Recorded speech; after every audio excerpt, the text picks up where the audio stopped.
सिद्धाणं नमो आयरीयाणं नमो वच्छायाणं नमो लोय सविसाहुणं। पंच परमेष्टि भगवान की जय। देवादिदेव 1008 भगवान पार्श्वनाथ स्वामी की, परम पूज्य आचार्य भगवंत गुरुवर विशुद्ध सागर जी मुनि महाराज की, परम पूज्य मुनि श्री सुप्रभ सागर जी महाराज की, शाश्वत तीर्थराज समेत शिखर जी की जय। समीचीन विकल्पों का सम्यक समाधान। सम्यक ज्ञान की वह चिरपरिचित अनूठी विधा जिसके माध्यम से हम सभी अपने ही मन के विकल्प का सम्यक रूप से समाधान प्राप्त करके और एक सुख शांति की अनुभूति को प्राप्त होते हैं, क्योंकि अंतरंग की सुख शांति ही आत्मा का वास्तविक सुख है। और ऐसे आत्म सुख की प्राप्ति का परम पूज्य आचार्य भगवंत गुरुवर विशुद्ध सागर जी महाराज के मंगल सभा शिष्य, उन्हीं के सुयोग्य शिष्य परम पूज्य मुनि श्री सुप्रभ सागर जी महाराज द्वारा प्रदत्त समीचीन विकल्पों की सम्यक समाधान रूपी अनूठी विधा, जो निश्चित ही हमें हमारे कल्याण का पथ प्रशस्त कराने वाली है। क्योंकि जहाँ पर विकल्प है वहाँ पर दुख है, वहाँ पर अज्ञान है, और उस अज्ञान से वो मिटाने के लिए हमें गुरु की शरण को प्राप्त करना परम आवश्यक है। और गुरु ने हमें सम्यक समाधान रूपी सम्यक ज्ञान की अनूठी विधा प्रदान की है, जो निश्चित ही हमारे जीवन में वह सम्यक ज्ञान का प्रकाश करते हुए हमारा कल्याण का पथ प्रशस्त कराने वाली होगी। आप भी अपना समीचीन विकल्प भेज करके परम पूज्य मनुष्य से उसका आगम के परिप्रेक्ष्य में सम्यक समाधान प्राप्त कर सकते हैं, क्योंकि परम पूज्य मनुष्य अपने अनमोल समय से समय निकाल करके आपको सम्यक समाधान प्रदान कर रहे हैं। और अब प्रारंभ होता है आज का सम्यक समाधान। और आज के पहले विकल्प के लिए मध्य प्रदेश की राजधानी भोपाल मध्य प्रदेश से अरविंद कुमार जैन महाराज श्री के श्री चरणों में बारंबार नमोस्तु निवेदित करते हुए अपना समीचीन प्रश्न रख रहे हैं कि गुरुदेव, स्वाध्याय के अनेक ग्रंथों में हमने पढ़ा समुद्घात क्या होता है। समुद्घात अनेक प्रकार का पढ़ा है, लेकिन उसको सरलतम शब्दों में हम कैसे समझें, एवं क्या समुद्घात के बिना केवल ज्ञान की उत्पत्ति नहीं होती है। केवली समुद्घात से क्या अभिप्राय है। हमारे समीचीन विकल्प का सम्यक समाधान करते हुए हमारा मार्गदर्शन करने की अनुकंपा करें। नमोस्तु महाराज जी, नमोस्तु। ओम नमः सिद्धम। परम पूज्य आचार्य भगवान गुरुवर विशुद्ध सागर जी महाराज की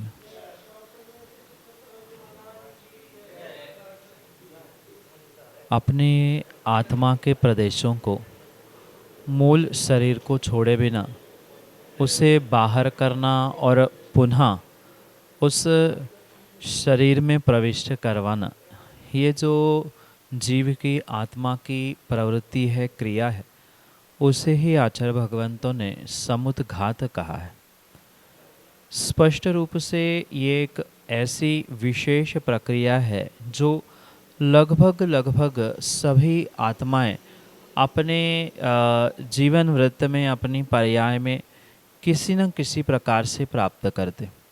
अगर इसे ही सामान्य प्रकार से समझना है तो जो आत्मा का संकोच विस्तार स्वभाव है, उसके कारण से कुछ निमित्त मिलने पर आत्मा अपने मूल शरीर को, यानी जिस शरीर के साथ आत्मा उस पर्याय को प्राप्त हुई है, उस मूल शरीर को छोड़े बिना ही आत्मा विस्तार को प्राप्त होती है। आत्मा के प्रदेश बहुत दूर तक फैल जाते हैं और कुछ ही समय में पुनः आत्मा के प्रदेश अपने मूल शरीर में प्रवेश करते हैं। ये समुद्घात की प्रक्रिया आगम के परिप्रेक्ष्य में समझना। रही बात उसके विशेष के निमित्त से, मतलब उस समुद्घात के जो 7 प्रकार आचार्य भगवंतों ने कहे हैं, उन 7 प्रकार के समुद्घातों को समझने से ही केवल ज्ञान से उसका कैसे किस प्रकार से संबंध है ये समझा जा सकता है।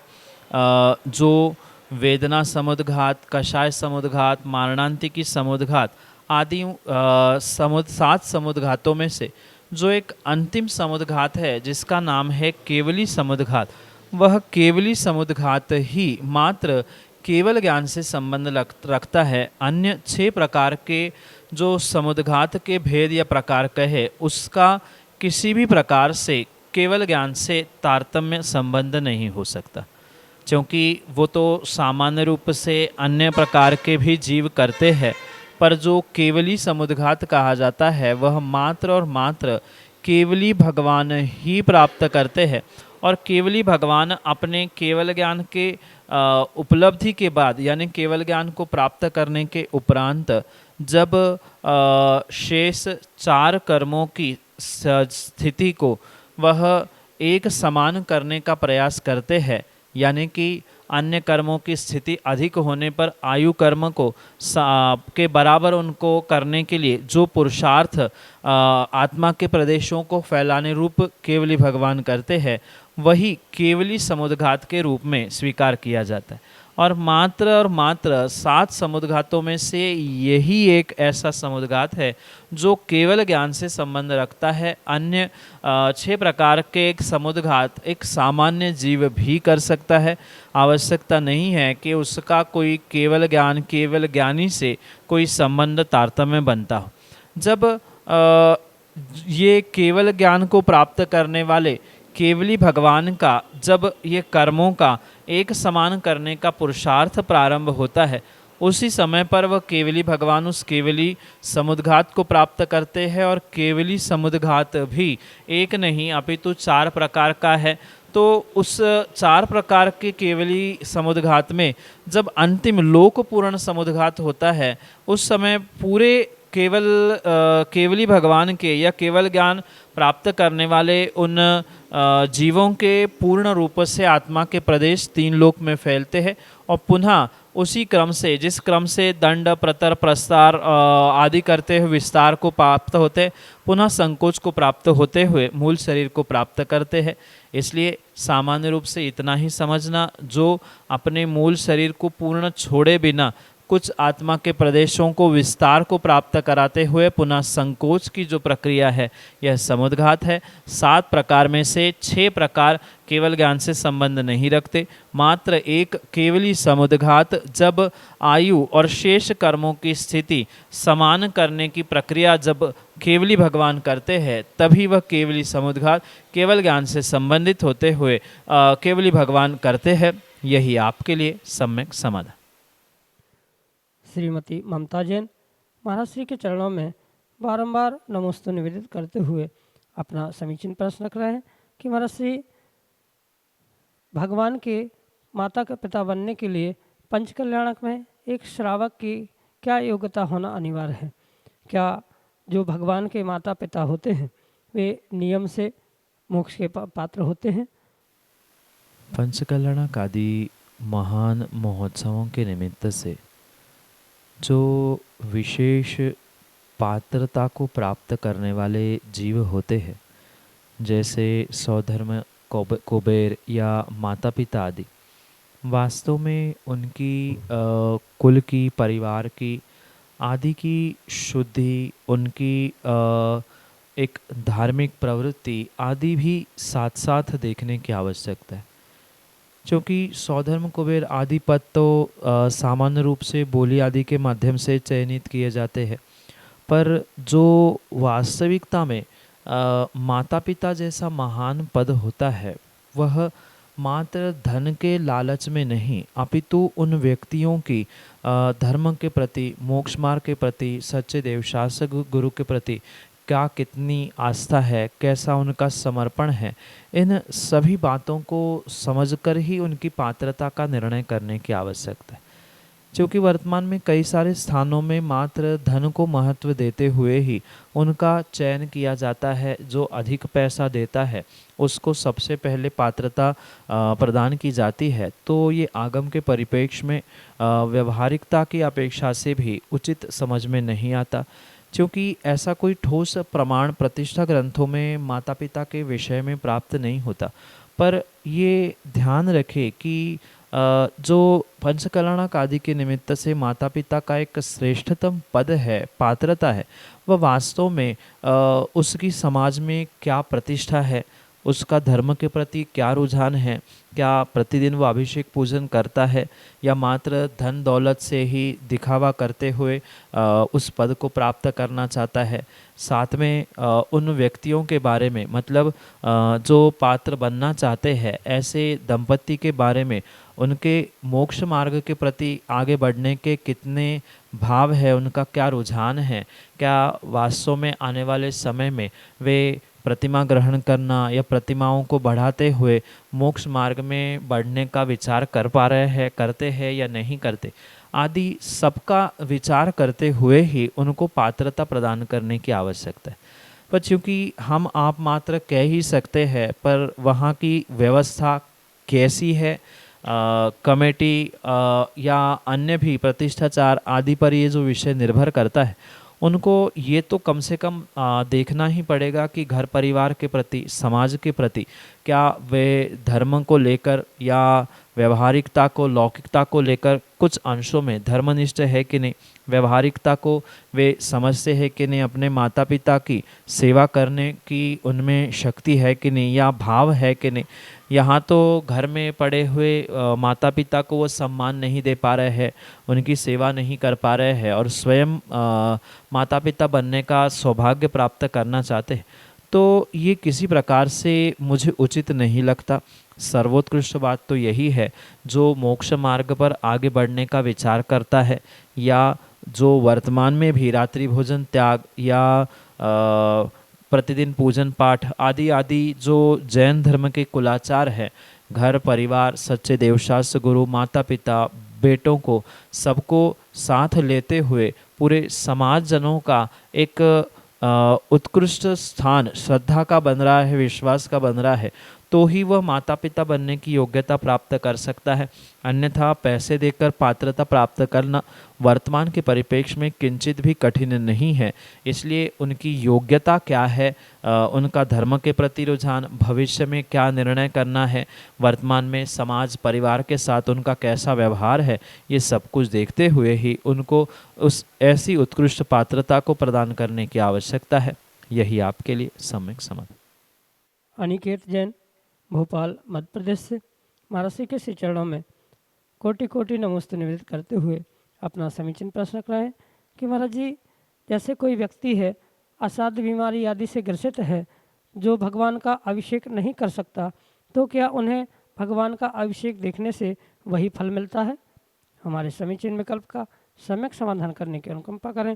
नमोस्तु महाराज जी, नमोस्तु। ये सत्य है कि वर्तमान के परिप्रेक्ष्य में और कई क्षेत्रीय परंपरा के अनुसार जो अभिषेक आदि की प्रक्रिया है, शांति धारा आदि की प्रक्रिया है, ये कुछ एक वर्ग तक या कुछ एक व्यक्तियों तक ही सीमित होते हुए देखने में आ रही है। क्योंकि कई बार ऐसा भी देखने में आता है कि जो धन देकर अभिषेक, शांति धारा आदि करने का प्रयास करते हैं, ऐसे श्रेष्ठी जनों को ही अभिषेक करने का मौका मिलता है। कुछ स्थानों में तो देखने के लिए भी कई सारी फीस देनी पड़ती है। तो इस परिप्रेक्ष्य में मैं तो स्पष्ट रूप से यही कहना चाहता हूँ कि अभिषेक कोई व्यक्ति नहीं कर पा रहा है, चाहे स्त्री पर्याय के निमित्त से हो या धन द्रव्य के अभाव रूप क्यों ना हो, पर वहाँ पर अभिषेक कर नहीं पाना, पर कम से कम अभिषेक देख रहे हैं, शांति धारा देख रहे हैं प्रत्यक्ष आँखों से, तो उसमें भी आपको उतना ही फल लगने की, फल प्राप्त होने की संभावना। पर ये ध्यान रखने की आवश्यकता है कि अभिषेक, शांति धारा देखते हुए आपके भाव कहाँ जा रहे हैं। नहीं तो आज बहुत सारे जीव टीवी मोबाइल के माध्यम से पलंग पे पड़े पड़े ही शांति धारा या अभिषेक देख रहे हैं, तो ये किसी प्रकार से उचित नहीं है। शांति धारा, अभिषेक आदि कार्य पूर्ण रूप से होशो हवास में अपने भावों के विशुद्धि के साथ अगर आप प्रत्यक्ष रूप से देख रहे हैं, तो ही वह विशेष फलदायी हो सकता है। क्योंकि हमारे आगम ग्रंथों में आचार्य भगवंतों ने कहा है कि कृत कारित अनुमोदना से जो कार्य किया जाता है, चाहे वह अच्छा हो, बुरा हो, शुभ हो, अशुभ हो, उनका तत्तद रूप फल जीव को अवश्य ही प्राप्त होता है।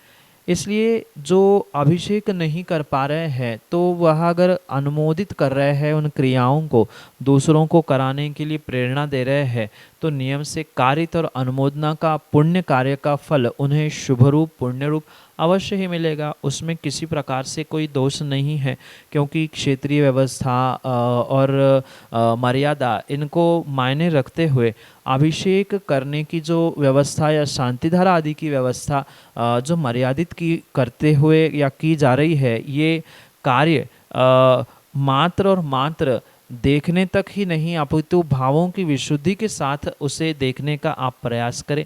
नियम से आपको अनुमोदना करने का या दूसरों से करवाने का फल अवश्य ही मिल सकता है। इसलिए मैं नहीं कर पा रहा हूँ, इसलिए अभिषेक करना छोड़ना या अभिषेक देखना छोड़ना ये उचित नहीं है। ये क्षेत्रीय परंपराओं को समझते हुए अभिषेक देखना भी आपके लिए एक पुण्यदायी कार्य हो सकता है। यही आपके लिए सम्यक समाधान। श्रीमती सारिका जैन, छिंदवाड़ा, मध्य प्रदेश से महाराज श्री के चरणों में बारंबार नमोस्तु निवेदित करते हुए अपना समीचीन प्रश्न रख रहे हैं कि महाराज जी, अज्ञानता में जिसका हमें भान नहीं है, हम जिसको समझ नहीं पाते हैं, या भावुकता में लिए हुए नियम व्रत का क्या फल और कैसा फल मिलता है, हमारे समीचीन विकल्प का सम्यक समाधान करने की अनुकंपा करें। नमोस्तु महाराज जी, नमोस्तु। पहली बात तो ये है कि किसी भी प्रकार से क्रोध में, गुस्से में कोई भी नियम, कोई भी व्रत नहीं लेना चाहिए। जब भी व्रत नियम लेने के भाव हो तो विवेक पूर्वक ये ध्यान रखने की आवश्यकता है कि इन व्रतों को, नियमों को ले रहे हैं, ये कोई हंसी मजाक नहीं है।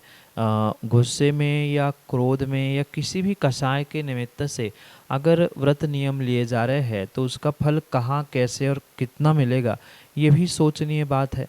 इसलिए पहला तो निर्णय ये करना चाहिए कि किसी भी प्रकार से अगर कषायों का परिणमन आपके साथ चल रहा है, व्यक्ति के साथ चल रहा है, तो ऐसी स्थिति में उस समय को टालते हुए नियम व्रत आदि से दूर ही रहना श्रेष्ठतम हो सकता है। क्योंकि अक्सर यही होता है कि व्यक्ति कषाय में उद्वेलित होते हुए, चलो मैंने ये छोड़ दिया, मैं ये नहीं करूँगा, ऐसा निर्णय करते हुए कार्य तो कर लेता है, संकल्प भी कर लेता है, फिर जब आने वाले समय में क्यों किया ऐसा पश्चाताप होने पर उसमें सुधार की भावना रखता है। कई लोग तो उसे तोड़ भी देते हैं, नियमों का, व्रतों का उल्लंघन भी कर लेते हैं। तो जैसे आचार्य भगवंतों ने कहा है कि व्रतभंगी महाभंगी, जो व्रत को तोड़ता है, नियमों को तोड़ता है, उससे जैसा महान भंगी, महान पापी, महान दोषी इस संसार में कोई भी नहीं हो सकता। इसलिए गुस्से में लिए हुए व्रत तो आगम के परिप्रेक्ष्य में स्वीकार ही नहीं किए जा सकते, क्योंकि बुद्धिपूर्वक, विवेकपूर्वक लिया गया संकल्प ही आप जैसे सभी श्रावकों को और व्यक्तियों को पुण्यवर्धन के लिए निमित्त बन सकता है। कषाय से अनुरंजित होते हुए जब जब जीव कोई संकल्प नियम लेता है तो विवेकहीन होने के कारण से वह पुण्यवर्धक नहीं अपितु पापवर्धक ही हो सकता है। रही बात पश्चाताप होने पर, माना कि कई बार ऐसा होता है, व्रत संकल्प लेने के बाद जैसे ही कषाय शांत हो जाती है, विवेक जागृत होता है, फिर लगता है मैंने ऐसा क्यों किया, मुझे ऐसा नियम नहीं लेना चाहिए था। अब पछताने से कुछ नहीं होता है। भले ही आपने कषाय में आकर संकल्प लिए हैं, नियम लिए हैं, व्रत लिए हैं, व्रत तो व्रत है, भले ही अविवेक से आपने किया है, पर आपने सच्चे देवशास्त्र गुरु को साक्षी मानते हुए कायस्वपूर्वक व्रत नियम लिया है, संकल्प लिया है, या मन में भी सोचकर संकल्प किया है, तो नियम से उसका आपको परिपालन करना ही आवश्यक होगा। ये कहकर छूट नहीं मिल सकती, चलो मेरा गुस्सा चला गया तो मेरे व्रत भी छूट गए, मेरा कषाय संभल गई, मैं कषाय से दूर हो गया तो मेरा काम बन गया, अब नियमों की और व्रतों की आवश्यकता नहीं है, ऐसा किंचित भी सोचना करना उचित नहीं हो सकता। इसलिए ध्यान रखें कि पहली बात तो कषाय में कभी ऐसा कार्य करे ही ना, और माना कि किन्हीं कारणों से कषाय के निमित्त उपलब्ध होने पर आपने ऐसा विपरीत कार्य छोड़कर या विपरीतता को प्राप्त करते हुए व्रतों को, नियमों को धारण किया है, तो उसे पूर्ण रूप से आपको यथासंभव परिपालन करना ही होगा। यही आपके लिए सम्यक समाधान। इंदौर, मध्य प्रदेश से गौरव जैन महाराज श्री के चरणों में बारंबार नमोस्तु निवेदित करते हुए अपना समीचीन प्रश्न रख रहे हैं कि महाराज जी, जैसे हम शाश्वत तीर्थराज सम्य शिखर की वंदना को जाते हैं तो हमें वहाँ पर पैंट शर्ट आदि में भगवान के चरण छूना चाहिए या नहीं, एवं महिलाएं भगवान के चरण छू सकती हैं जो शाश्वत तीर्थराज सम्य शिखर के ऊपर अंकित हैं। हमारे समीचीन विकल्प का सम्यक समाधान करने की अनुकंपा करें। नमोस्तु महाराज जी, नमोस्तु। चाहे सम्मेद शिखर जी की यात्रा हो या अन्य कहीं मंदिर तीर्थ क्षेत्र आदि की यात्रा क्यों न, ऐसे स्थिति में जहाँ भगवान विराजमान नहीं हैं, ऐसे कई सारे स्थानों पर, कई सारे क्षेत्रों पर भगवान के, गुरु के आदि के चरण चिन्ह बनाए हुए होते। और शिखर जी में भी लगभग पहाड़ की उन टोंकों पर ये भगवान के चरण चिन्ह बनाए हुए देखने में आते हैं। ऐसी स्थिति में विवेक पूर्वक आपको निर्णय करना होगा कि भगवान भले ही प्रतिमा के रूप में वहाँ पर नहीं है, पर जो चरण चिन्ह है वो भी तो भगवान के ही चरण चिन्ह के रूप में संस्कार को या उस अवस्था को प्राप्त हुए हैं। तो जैसा वहाँ का या आपका मन गवाही दे रहा है, क्योंकि अनेक प्रांतों की, अनेक क्षेत्रों की, अनेक मंदिरों की भिन्न भिन्न व्यवस्थाएं हैं, जहाँ जिस व्यवस्था से कार्य होता है उस व्यवस्था से कार्य करने की आवश्यकता है। जब आप कहीं क्षेत्र में रहते हैं, वहाँ पर भगवान का स्पर्श नहीं कर सकते हैं, तो फिर भगवान के चरण चिन्हों का स्पर्श उस परिप्रेक्ष्य में करना कहाँ तक उचित है। पर सामान्य रूप से मैं तो इतना ही कहना चाहता हूँ कि जहाँ की जैसी व्यवस्था है उस व्यवस्था को आप समझे, निर्णय करें कि क्या कर रहा है, किस अवस्था विशेष को प्राप्त करते हुए हमें क्या कैसा फल मिलने वाला है, या उस क्षेत्र की तात्कालिक परंपरा, तात्कालिक व्यवस्थाएं क्या है, ये सोच समझ कर ही आपको इन क्रियाओं में विवेक पूर्वक निर्णय करने की आवश्यकता है। क्योंकि मैं किसी प्रकार से पक्का निर्णय देते हुए ये नहीं कहना चाहता हूँ कि छूना ही चाहिए कि छूना नहीं चाहिए। ये तो आपका स्वयं का विवेक है, और उस विवेक का परिपालन करते हुए आप स्वयं निर्णय करें कि वे तो चरण भगवान के ही है, प्रतिष्ठित है, संस्कारित है। तो जहाँ की जैसी परंपरा, जहाँ की जैसी व्यवस्था है, उस व्यवस्था, उस परंपरा को समझते हुए ही आप उन क्रियाओं में अपने आप को संलग्न करने का, पुण्यवर्धन प्राप्त करने का प्रयास करें। यही आपके लिए सम्यक समाधान। चिरगांव मध्य प्रदेश, उत्तर प्रदेश से आनंद जैन महाराज के चरणों में बारंबार नमोस्तु निवेदित करते हुए अपना समीचीन प्रश्न रखें कि महाराज जी, क्या संसार से पार होने के लिए भावलिंगी मुनि होना आवश्यक है या द्रव्य भेद से भी मुनि बनकर कल्याण हो सकता है? हमारे समीचीन विकल्प का सम्यक समाधान करने की अनुकंपा करें। नमोस्तु महाराज जी, नमोस्तु। जो ये कथन आगम ग्रंथों में प्राप्त होता है कि प्रत्येक जीव ने अपने इस जीवन काल में या अनंत संसार में कई बार अनेकों बार मुनि व्रत धारण किए हैं, मुनि अवस्था को प्राप्त किया है। और ये भी जो सुनने में आया है कि इतनी बार पिछी कमंडल धारण किए हैं कि उसका ढेर लगा दिया जाए तो वह ढेर भी सुमेरु पर्वत के आगे कम पड़ जाएगा। इतना सारा पुरुषार्थ जीव ने किया है। यह सत्य होने पर भी यहाँ कुछ विवेक जागृत करने की आवश्यकता है, क्योंकि मात्र मुनि व्रत धारण करने से, मुनि भेष धारण करने से, मुनि अवस्था को प्राप्त करने से कभी भी कल्याण आत्मा का हो नहीं सकता। आत्मा के कल्याण के लिए जैसे आचार्य भगवंतों ने कहा है कि आत्मा का कल्याण पिछी कमंडल और मात्र दिगंबर भेष से नहीं है, अपितु दिगंबर भेष के साथ, पिछी कमंडल के साथ आपका भावलिंग क्या है, किस प्रकार से आप उन मुनियों के व्रतों के प्रति स्वयं जागरूक हो, या सच्चे देवशास्त्र गुरु के साथ साथ स्वयं के आत्मा के प्रति कितना आपको श्रद्धान है, कितना आपको विश्वास है, इस पर निर्भर करता है कि वह कल्याण हो पाएगा अथवा ना हो पाएगा। अगर सिद्धांतिक बात हम करें आगम के परिप्रेक्ष्य में, तो जो दिगंबर भेष पिछी कमंडल है, ये मात्र द्रव्यलिंग हो सकता है। भावलिंग तो वास्तव में सच्चे देवशास्त्र गुरु के श्रद्धान के साथ, आत्मा के श्रद्धान के साथ, कर्मों की निर्जरा के लिए किए जाने वाले उस भेष, उस मुनिपद, मुनिव्रत के निमित्त से ही हो सकता है। जो छैडाला में भी लिखा है, मुनिव्रत धार अनंत बार ग्रैवेक तक उपजाओ, ये भी सत्य है। वहाँ पंडित जी यही समझाना चाहते हैं कि मात्र मुनिव्रत को भेष के रूप में, द्रव्यलिंग के रूप में धारण तो किया, पर वहाँ पर किसी भी प्रकार से श्रद्धान आत्मकल्याण के प्रति नहीं है। ये भी जिज्ञासा हो सकती है कि फिर अगर श्रद्धान नहीं है तो मुनि भेष धारण क्यों किया। आचार्य भगवान कहते हैं, वह धम्मम भोग निमित्तम न च कम खैर निमित्तम, यानी जो धर्म किया जा रहा है, धर्म का भेष, मुनिराज का भेष प्राप्त किया है, वह मात्र भोगों को भोगने के लिए, भोगों की प्राप्ति के लिए, इस लोक के भी भोग और परलोक के भी भोगों की प्राप्ति हो, इसी भावना से ही उस धर्म मार्ग पर, मोक्ष मार्ग पर चलने का और यह द्रव्य भेष प्राप्त करने का पुरुषार्थ जीव ने किया है। इसलिए वह मिथ्या दृष्टि जीव, जो कभी अभव्य भी हो सकता है या भव्य मिथ्या दृष्टि भी उस भेष को धारण करता है, तो मात्र और मात्र भेष धारण होने से, श्रद्धा के अभाव में, भावलिंग के अभाव में, वह कभी भी अपना आत्मा का कल्याण नहीं कर पाता। ये किसी प्रकार से उस भेष का दोष नहीं है, अपितु भेष के साथ जो भावों की कमी है, श्रद्धा की कमी है, उस कारण से ही जीव अपना कल्याण नहीं कर पाता है। ये सोच समझ कर ही निर्णय करें कि पिछी कमंडल का ढेर लगने का मतलब ये नहीं है कि आप अगले पर्याय में या इस पर्याय में मुनिराज ना बने।